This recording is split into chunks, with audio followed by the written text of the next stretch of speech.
welcome to the Saturday edition of the Box Seat. I'm Adam McGrath and joined by Mark Olmos. Mark, 8 races, the Group 3 Roma Cup as well. Looking forward to it. What a fantastic day of racing we have. There's some races in there that should probably get listed status as well. There's just some cracking horses going around. It is the inaugural multicultural race day here at Perth Racing, so really looking forward to it. Let's take a look at the conditions that we are going to be faced with. The movable rail is out 3 metres, even though there's the chance of some light showers. We'll be running on a good 3 and the track has been holding up perfectly, so really looking forward to this. Let's get straight into race number 1. It's over the 1,300 metres for the 2-year-olds. No doubt there's going to be a horse in this race that is going to be shorter than probably should be. Yeah, absolutely. I think it's a race in 2, Adam, no doubt about it. We'll jump straight into the replay, actually, of Stored Energy beating Lead Faden last start. Ridden along third with the baldy face. On its inside is God I Love You. Called upon Stored Energy, followed by Performance Base. Back near the inside, Alex the Great. Lead Faden headed to Raja Jewel, going to the 200.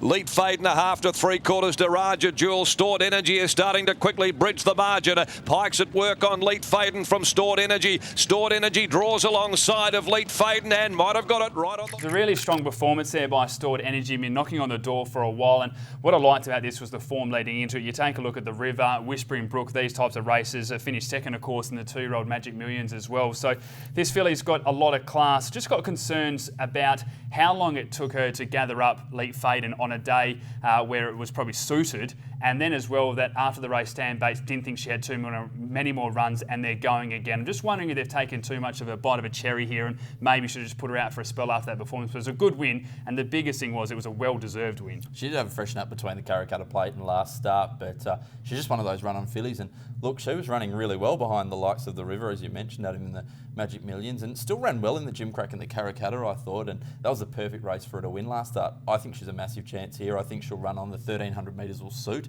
I think she'll get back and storm home. It doesn't look to be a hell of a lot of speed, but she'll posse either outside the leader or try to slot in potentially behind Dainty Tess. I think Dainty Tess will come over, and that's obviously the other big chance in the race. She's been racing outstandingly. Yeah, the big thing with Dainty Tess, she just keeps going around too short. That's the thing that's annoying me. Last start, $1.65. Even though we had her on top, I wouldn't be taking $1.65 in a race like that for 2-year-olds. And I think we'll see under the $2 again with William Pike on board. And again, it won't be getting my money. She's racing well. She's won 3 in a row now. She's doing a lot right. This filly by Warchant as well. William Pike on board for the informed Dan Morton stable. I'll have her on top, but she won't be getting my money again. Oh, I couldn't have her last start at $1.65 and barrier 10. Punters were just lucky on that occasion that Pike gave her an absolute peach of a ride from the outside gate. Slotted her in 1 out, 1 back in the old harness racing terms, but she just never looked like losing that race. Yep, should we get it? We should probably get into the selections because that's all there is to talk about. We certainly will. Well, I'm going to go with number 1, Dainty Tess. From number 3, Variation. The stable's got a really good opinion of this galloper. They scratched from Wednesday for this race as well. From number 2, Stored Energy, and 6, Trap for Fools. Adam, I've got the 2 on top, Stored Energy. On top of Dainty Tess, the safest Quinella of the day. 3, Variation, and 4, Double Digit. Race number 2 at Belmont Park is Australia. Race number 3 for our Singapore viewers. It's over the 1,200 metres. There is class everywhere in this race, but for mine, there's one that just shows it might be a little bit classier than the rest. Yeah, absolutely. And there's, for a 1 Metro win race, just an outstanding field. Into the replay, number 5, Cool Passion, winning last start at Ascot. Has now got into a winning spot at the top of the straight, but the leader's got plenty to offer. At the 250 here, Cool Passion. The brakes come off, led the way 2 lengths, chasing Chaos. Here comes Celebrity Dream, though. Cool Passion, she's nursing. 100 left to go. She livens it up. Celebrity Dream cutting the margin down, but the post is coming, and Cool Passion prevailed. Cool Passion, great. I was so happy to see this mare return in style as well. Of course, going into that race, she'd won 3 in a row and then returned with blood in her nostrils, and we all thought the worst. Thankfully, it was just a burst blood vessel, and she's come back in really good form and beat a talented horse in Celebrity Dream by a long neck as well. The Warwick combination is flying. They won the last 2 at Belmont Park on Wednesday. Barrier 10, this horse can just cross it. It's got so much speed. It'll find the front comfortably, and Cool Passion is certainly a winning chance in this race. Yeah, don't be concerned about the wide gate of Cool Passion, and there's a few others in this race, as you just mentioned, Adam, but King Rivers, it's one for me that just stands out. That trial was so hard to miss, was it? Yeah, it was one of the better trials you'll see. Beating Countryman by 3 lengths, which of course will be racing in the Roma Cup a little bit later. Barrier 5 with the 55.5 kilos. The form lines are really good. Beating a horse like Flying Raw by 1.5 lengths. Is had 3 attempts at the distance for 2 victories as well. For mine, this is the best bet of the day. Hazabil was also in that race, which will be going around in later on in the day as well. So it's well bred too. It's a half to Elite Falls, who won a Riesling Slip as a 2-year-old and was second in an Oakley Plate behind Wirram, and the mother also won a Group 3. Just blew blue blood, dripping with blue blood, really nice type. We've also got in the race number 4, Joyful Hope, who's returning from the Grant Williams stable for Elio Galanti. Yeah, I got a lot of time for this mare as well. She's got a lot of speed. We've seen that in her runs. Form lines behind the likes of Silverstream as well, but her win in front of She Rules All by a length was very good. It just dropped off late in the campaign, but she's one that just needs to be sat quietly, get an easy run throughout, and she'll just keep going. She shows that same turn of foot the whole way through and got a really nice cruising speed as well. So I think Joyful Hope is one that can certainly play a part in the numbers. We'll take a look at the selections, and as I said, I think number 9 King River is one of the better bets of the day. From number 5 Cool Passion, 1 Red Publisher, and 4 Joyful Hope. I'd have to agree with you, Adam. 9 on top for me as well. King River, number 5 Cool Passion, 4 Joyful Hope, and 10 Star Glitter. Race number 3 at Belmont Park. It's over the 1,000 metres, a 72 plus event, and I'm really looking forward to this. Some quality horses. Windswept returning. We know Military Reign's been racing well. Kaliva trialled well. Classical Prince has been going along nicely.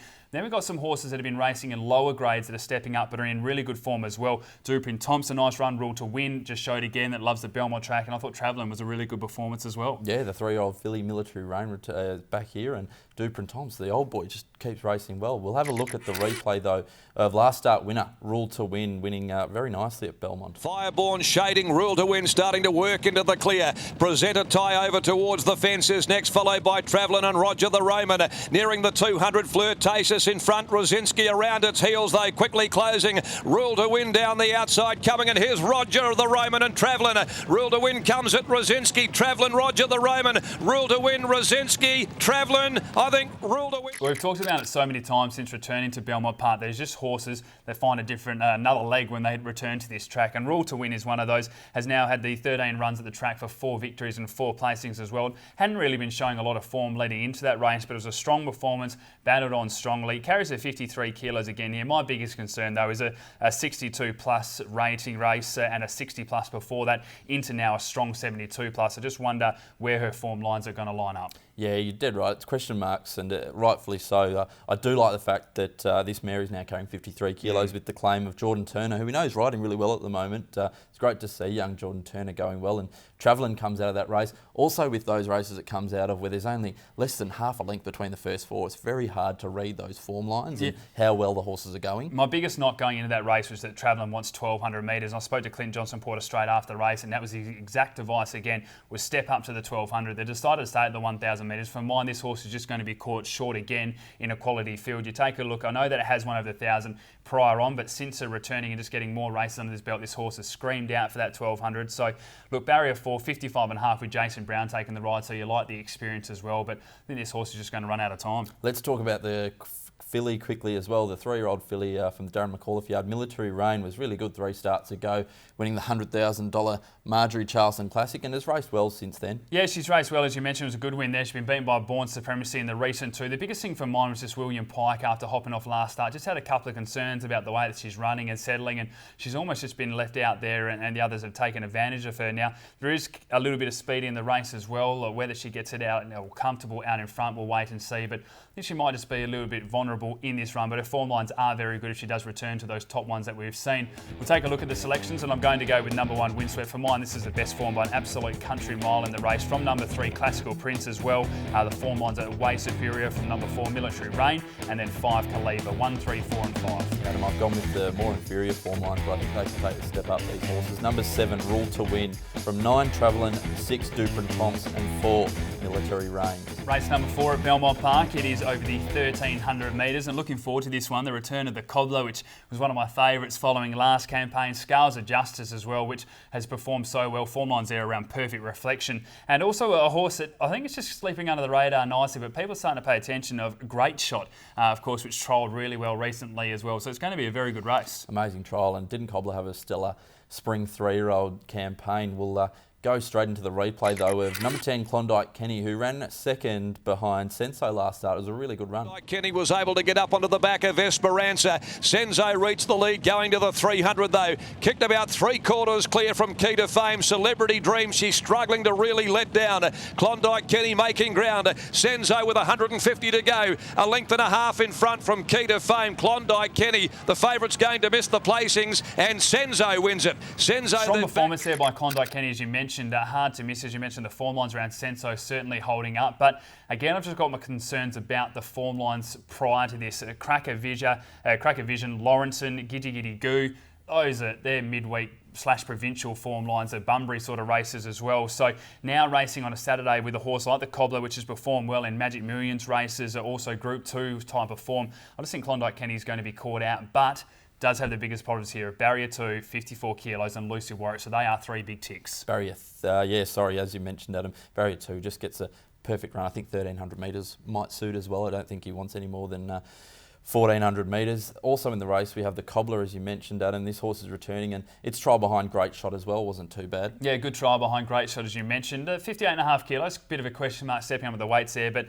you go through the form lines, a 5th in the listed for Ether, a 3rd in the Group 2 Guineas, then the 3-year-old Magic Millions finishing 2nd behind Let It Slip as well, and then finishing 2.5 lengths behind Dreamtime Dancer in the listed Challengers. So they are superior to anything else going around in this race. I think it might just want a run or two under its belt. That was the only thing I thought from taking from the trial, but the Cobbler's a classy animal, and the last time I thought it might need a run, it came and finished 2nd in the Magic Millions, so I'm not going to knock this horse at all. We've also got number 3, Scales of Justice. Now, I keep hearing around the traps about this horse and how good he is. I've gone back and had a look at all of his runs, and yes, he looks to be very smart. Very, very smart indeed is this gelding by not a single doubt. You just take a look at the last 3 runs. 2nd behind Perfect Reflection, then a winner, and then 2nd behind Vega Magic. So Perfect Reflection's gone over East. Vega Magic's been wanted by Hong Kong. Speaks enough for itself. The trial was really good behind Lucky Grey as well. Paul Harvey taking the ride for the informed Lindsay Smith stable. I think Scales of Justice is the one to beat, and that's the way that I'm going to be tipping. That on top from number 6, Great Shot, which had that really nice trial, as we mentioned. 1, the Cobbler, and 7, See Me Sizzle. I'm with you, Adam. I've got the 3 on top, Scales of Justice, from 10, Klondike Kenny, 7, See Me Sizzle, and 1 for the Cobbler.